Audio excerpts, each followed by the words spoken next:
Alright guys, welcome to another video.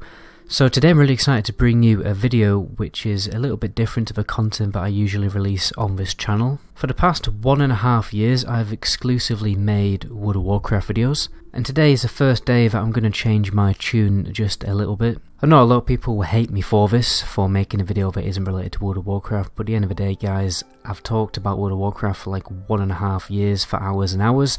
Eventually it does get a little bit boring, so I hope you'll forgive me. So today we're going to be counting down the top 5 games I would recommend for you to play to survive social isolation or total government lockdown. Obviously there are social isolation rules going on all the way around the world right now. Very recently, yesterday, my country in the UK, we're basically in lockdown now, so this means I cannot leave the house unless it's absolutely essential. So I understand for a lot of people this can be very stressful and, let's be honest, pretty suffocating and a massive negative effect on people's mental health. Like, it's already affected me quite a bit because I can't go to the gym, can't go and see my girlfriend, so it definitely takes its toll. So today I thought I'd help people out, because obviously we can ease this process a little bit by getting totally lost in a video game and trying to forget the outside world. So each of these video games has a number of particular criterias in order to, well, be allowed on this list.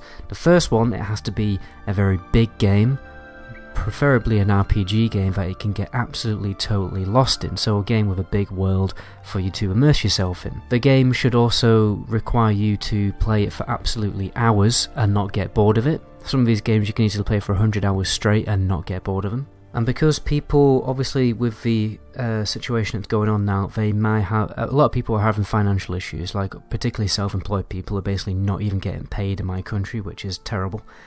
Anyway, so all these games have to be fairly affordable as well, and they also do not require the internet, because I understand that a lot of people also have internet issues right now because so many people are using the internet at once in their own home or just in their own city and in the entire world really. The internet has been a bit, ski-wee for many people. But anyway, let's jump into the list. So the first item on this list, the first game, is Oblivion Game of the Year Edition. So as you can see by my Steam library, I have 286 hours in this game.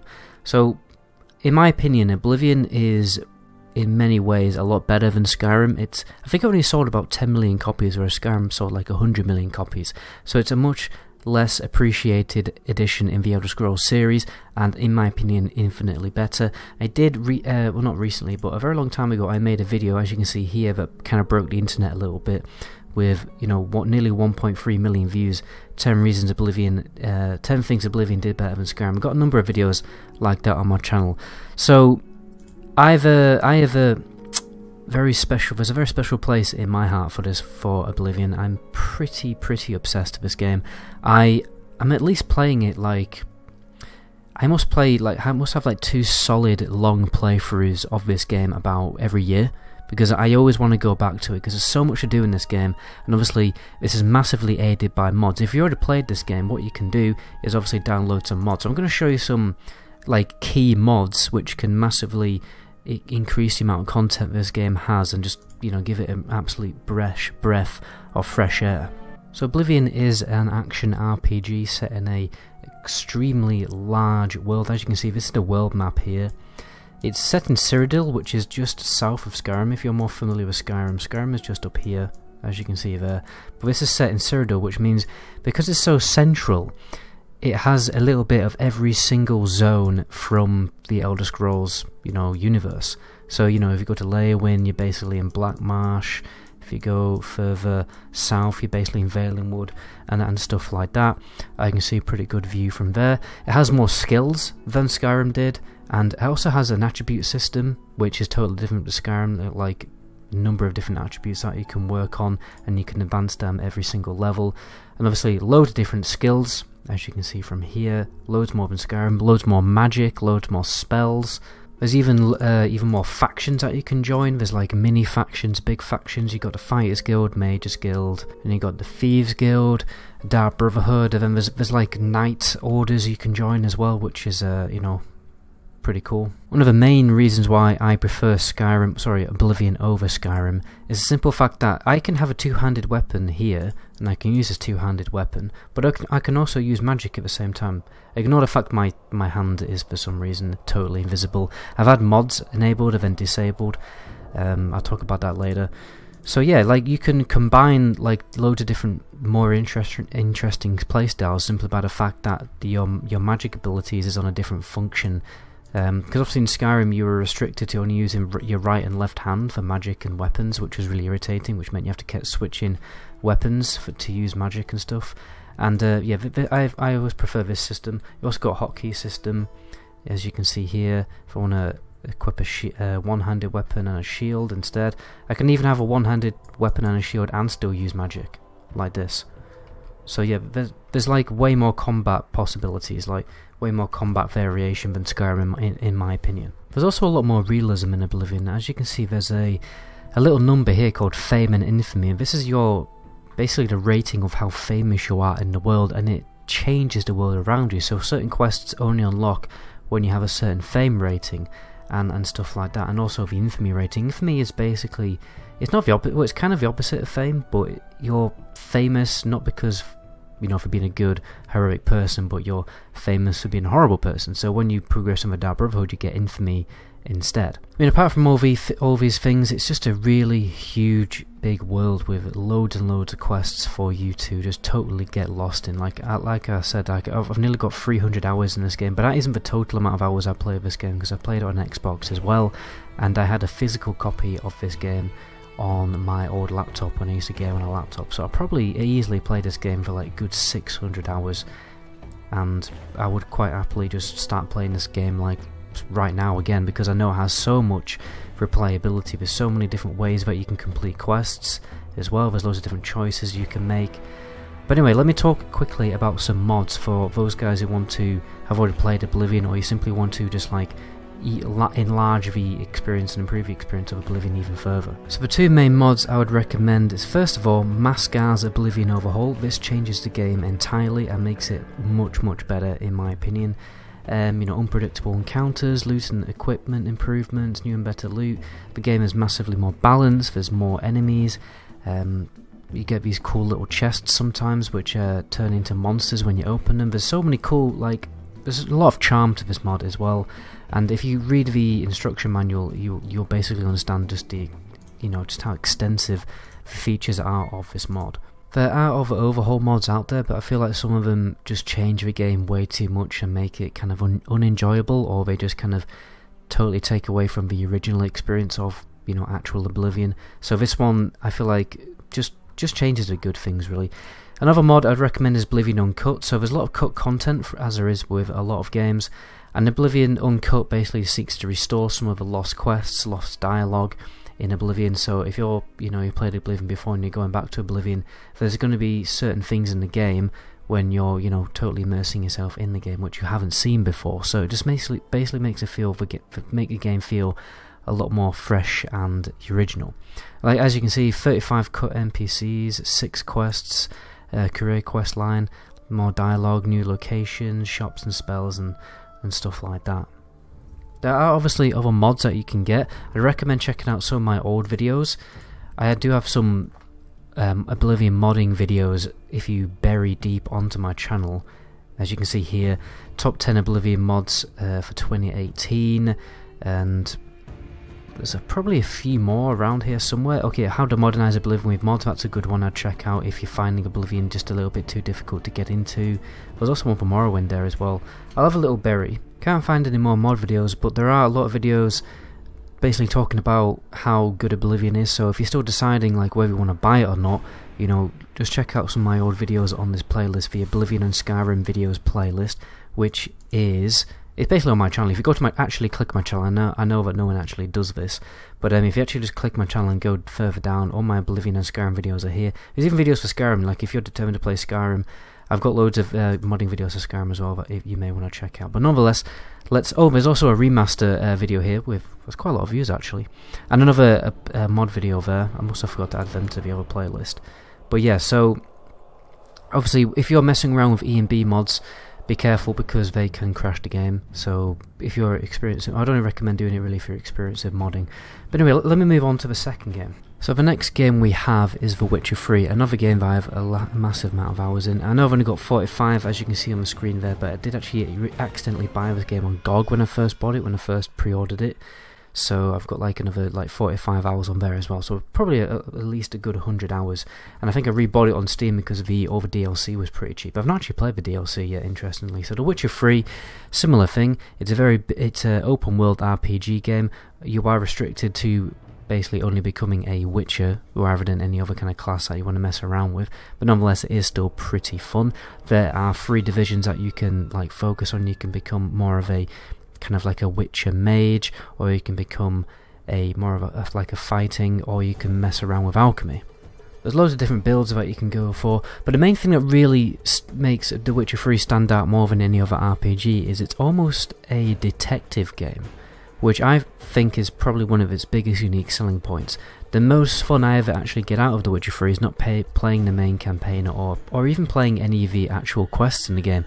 I get the most fun out of doing the Witcher contracts, because then you can properly immerse yourself in the actual life of the Witcher, going on the path and going and hunting monsters. Normally you pick up a contract from a notice board, and you've got to do a little bit of investigation, interviewing the locals, looking at the sites of where people have been attacked, smelling for blood scents, blood trails, and looking for clues and all this thing. And then finally you eventually find out what the monster is. Then you've got to read books on how to kill that monster, and you basically use particular baits or particular potions or particular oils for your sword, which are super effective against that beast, and prepare for it. And then you have an awesome Dark Souls kind of styled boss fight to finish off the Witcher contract.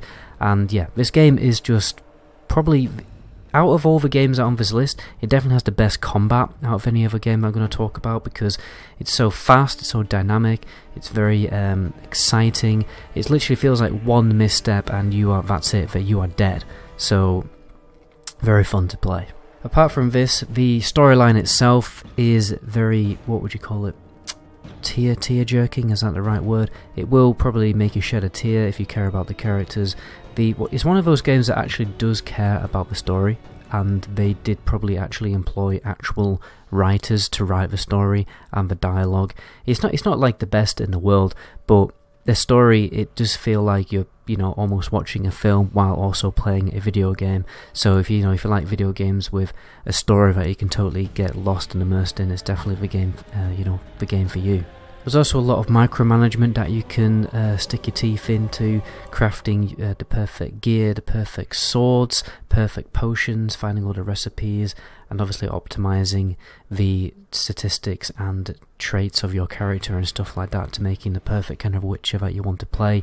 You can also mutate your character with mutagens to make you even more powerful. Yeah, there's loads of different RPG elements in the game which are going to keep you busy for a long time. I haven't even mentioned like enchantments and stuff like that. At the moment, guys, as you can see when you go to Steam's front page, or it is the case for me anyway, there's up to 80% off for the whole Witcher franchise right now. You can actually get the Wild Hunt for just £7 and over DLC. In fact, you can get the whole game for a tenner. So that is definitely an affordable option. You can also mess around with The Witcher 2.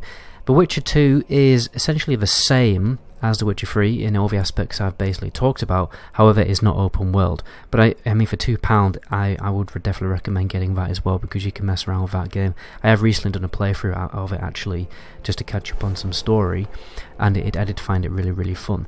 However, The Witcher 1, I wouldn't recommend that much, although for £1, I mean, you couldn't really complain even if you didn't like the game. The combat is absolutely terrible in this game, in my opinion, but you may just want to play it for the simple fact of the story reasons, because the story of this game is actually pretty good as well. But the combat is, it's just not that enjoyable, unfortunately. The next game I have for you is Star Wars Knights of the Old Republic 2: The Sith Lords, which is a bit of a mouthful, but oh well.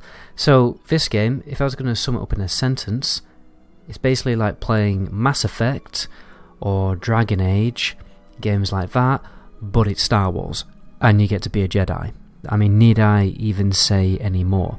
So it's basically a party styled turn-based kind of, or semi-turn-based style of RPG. You can pause the game in the middle of like combat and strategically set up like what you're going to do offensively, what you're going to do defensively and stuff like that. The reason why I recommend the second version of this game rather than the first one is because there's simply just more to it. The game is bigger and there's more feats, there's more Jedi powers. It's just basically a bigger and better game in my opinion. I would recommend trying out the first one, but I would recommend playing the second one. That's the one I played first, and then I went back to playing the first one as a little bit of a prequel for, again, like to catch up with the story and stuff like that. But at the end of the day, it's a very quick game, whereas like for one playthrough of this game, my most recent playthrough that I did a few years ago was 27 hours just to complete the main campaign, and I'm doing a replay of it at the moment actually, so that's probably going to be another 30 hours, so this is going to rack up to about 60 hours playtime, because there's literally so much to do in this game. You can go and explore in the galaxy on the various different planets that you can go to. You basically start out as a Jedi exile who's lost his connection to the Force, so you've got to like regain your connection to the Force. There's loads of different powers that you have access to, the kind of iconic Jedi powers, for instance, Force choking someone to death, Force lightning, Force healing, and loads of stuff like that. You can also choose whether you want to be a Sith or a Jedi. And like as you progress further in the game, you could basically get prestige classes. You kind of start off with either 3 classes, whereas like you're a Jedi warrior, Jedi consular who focuses more on the Force, or a Jedi sentinel who's a little bit in between. And then I think that eventually ranks up into Jedi watchman. But like the Sith, they have access to, you can be a Sith Lord, Sith Marauder, and then Sith something else. And then the Jedi progress into Jedi Master, Jedi Warrior, and all this kind of thing. So it's pretty cool. There's a number of different scenarios in the game when you're progressing through the story where you can be evil and you can be good. There's a lot of different dialogue options, lots of different ways for the story to progress out. In fact, for like every single major choice, for some major choices, there could be like 10 options for like how you play out a certain scenario, and I think there's like at least about 5 different endings to the game. And loads of different varieties and loads of different situations you can get into simply by different dialogue choices that you're going to make. There's a number of different companions that you will encounter when you're playing through the game, and again, like you kind of like, depending on how you act, they're going to like you more or they're going to hate you more, and you will get influence points where if you gain influence of a certain character because you're doing evil stuff and they're evil and that they kind of like what you're doing, that means that you'll gain influence, and then later that unlocks like different dialogue options for them, like they open up to you more. There's loads and loads of talking in this game. There's a lot of like character development, a lot of time spent getting to know your companions that you're exploring the galaxy with, and stuff like that. One of the major things that you're trying to do when the game starts is, well, evade the Sith who are trying to hunt you down because they think you're still a top dog Jedi when you're not. One of the main things you're also trying to do is construct your first lightsaber, which is probably one of the most fun parts of this game. Well, not really fun, but one of the biggest draws to this game is just the urge to get a lightsaber, learn how a lightsaber works, and and stuff like that. One of the characters does help you basically construct your first lightsaber. So it's a Star Wars RPG. I mean, what else do you want at the end of the day? One of the really underrated games in my opinion. I've played this since I was probably about 13 years old, on and off. I've just done playthroughs of it from time to time. I used to play it on Xbox. It was really badly optimized on the Xbox. The loading screens were terrible and stuff like that.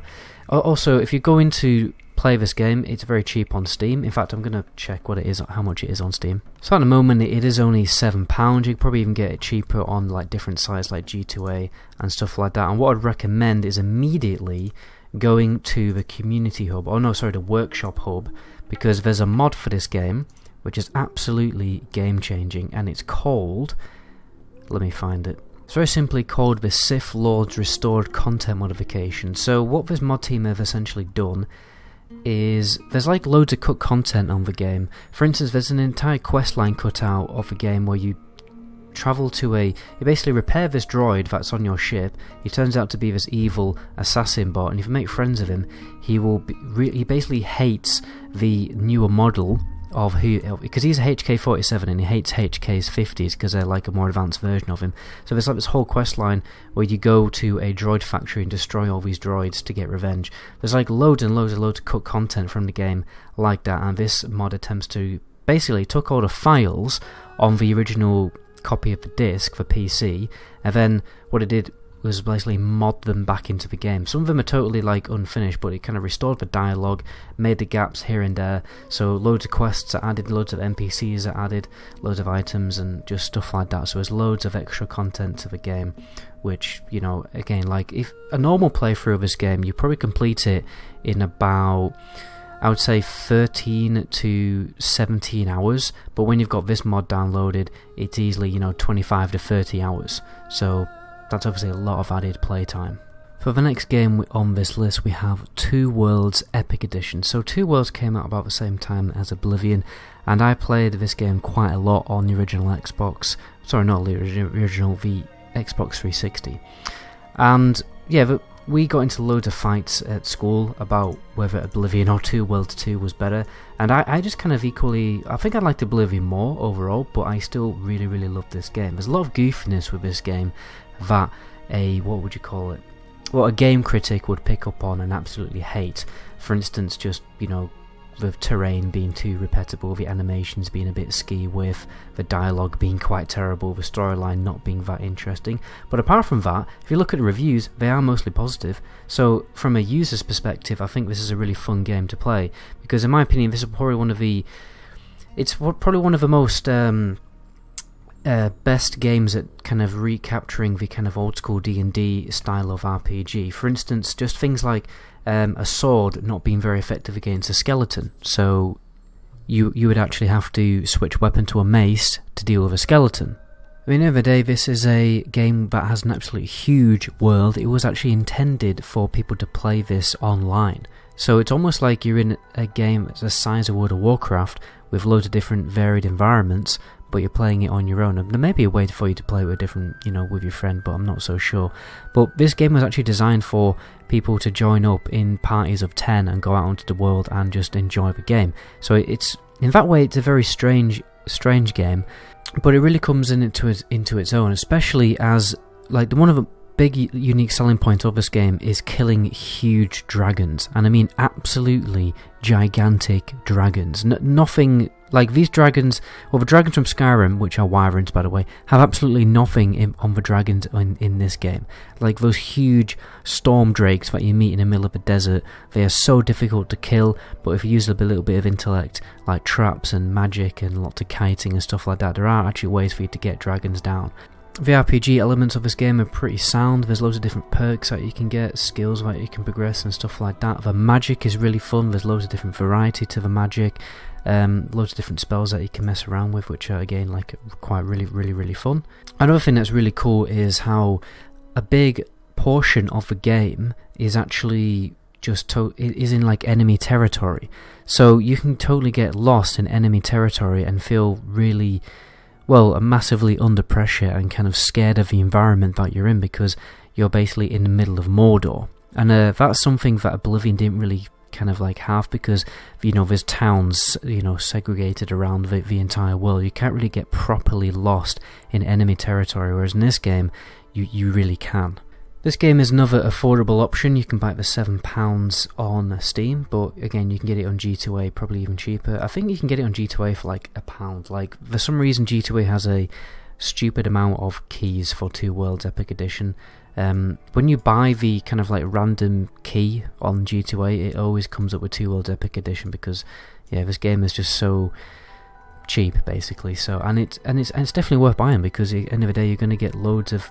I've got 20 hours in this, and that's only on PC. I've played this loads on Xbox again, so I've probably played this, you know, at least another good 50 to 100 hours. It's one of those games that doesn't scale to you, it doesn't hold your hand, it will actually be genuinely quite difficult, so you have to really kind of nerd it up and min-max your character in order for you to overcome certain enemies. Like, you may be progressing through the main storyline, you get to a certain area where the mobs and the enemies are just simply way too difficult, so you've got to stop and actually do other quests and do other things, grind up a character a little bit more before you can progress through the game. Whereas, like, obviously in Oblivion Skyrim, you can just do the whole main storyline at level 1, and it doesn't really feel like you progress that much. But yeah, this game is obviously a lot different. So the last game I'm going to talk about is Fable Anniversary. So I've got 37 hours played in this game. This again is another one of my most favourite RPGs in the game. This is actually the first RPG I ever played, so it definitely has a special place in my heart again, like Oblivion. I think Oblivion was the second RPG I ever played, but this is the first one back in the day on the original Xbox. So the main thing that Fable does better than other games is just the ability to be really evil. It's a lot like Knights of the Republic in a way, because you actually have an alignment factor where you can become good or evil depending on your actions. And again, there's like always loads of different actions that in particular important points in the story, like an evil option and a good option, which will influence the story, influence the world around you, and again influence your actual character and how he looks. Like, if you become more evil in this game, as you can see right here, there's a community screenshot here of the character with horns sticking out his head and stuff like that. It's a bit of a spoiler actually, I'm gonna get rid of that. But yeah, so your character actually changes depending on like what, you know, how evil or good you are, which again means the game has a massive amount of replayability, because, you know, you may want to be good on one playthrough, you may want to be evil on the second playthrough. So this game probably has the second most fun combat out of any other game on this list. There's lots of like rolling around that you can do, dodging characters, and yeah, the combat and the melee, you know, the melee animations just feel extremely satisfying. Loads of different items for you to obtain. The RPG elements of this game are pretty straightforward. You grind experience, which drop from like experience orbs on the ground, or you get experience from using melee weapons or using magic or using your bow, and then you just spend them. Or there's like 3 different like points that you can spend for each kind of discipline, so you can get physique or extra health or extra speed and, you know, stuff like that for your melee attacks. And then for your skill, there's like sneaking around, more bow damage and stuff like that. And then the magic is actually quite fun. There's loads of different abilities that you can get for magic. I think there's a total of 16. There's quite a lot of different spells that you can mess around with, which are really fun. Honestly, a lot of the time they're actually quite comedic and quite funny when you use them in certain combinations to really annoy and annihilate your enemies. For people who've already played Fable, there is actually, with Fable Anniversary, a hardcore difficulty that you can progress through the game with. I actually I'm playing through it a little bit at the moment. It basically takes away all the resurrection files, so you can't resurrect. When you die, you die. And the level of enemies in low level zones massively increases, so there's loads more like random like rock trolls in Greatwood and stuff like that, and there's loads of ranked up bandits in the lower level zones. So the game is like way more difficult, but way more fun for the more experienced player. Because if you're an experienced player of this game, on the normal difficulty, you can absolutely just cheese for it, because once you've mastered the combat, the game becomes almost like kind of trivial, to be honest. Once you combine like certain abilities together, it's a pretty straightforward game, to be honest. But this new hardcore version does make it pretty difficult, and generally makes like all the min-maxing that you do like pretty much essential for you to actually complete the game. So I'm going to finish the video talking about a few honourable mentions. My first one is Kingdoms of Amalur, which is a seriously underrated game. As you can see right now, it's 97% liked for this video game based on Google users. I don't know what happened to this game. There's a whole video about it actually on YouTube, talking about the history of the game's development and why the game developer totally went bust. Something about like a cricket player, or no, a baseball player who actually designed the game. It's actually quite interesting. But the game itself, even though the company went bust, is actually quite phenomenal. It's actually very pleasantly surprising.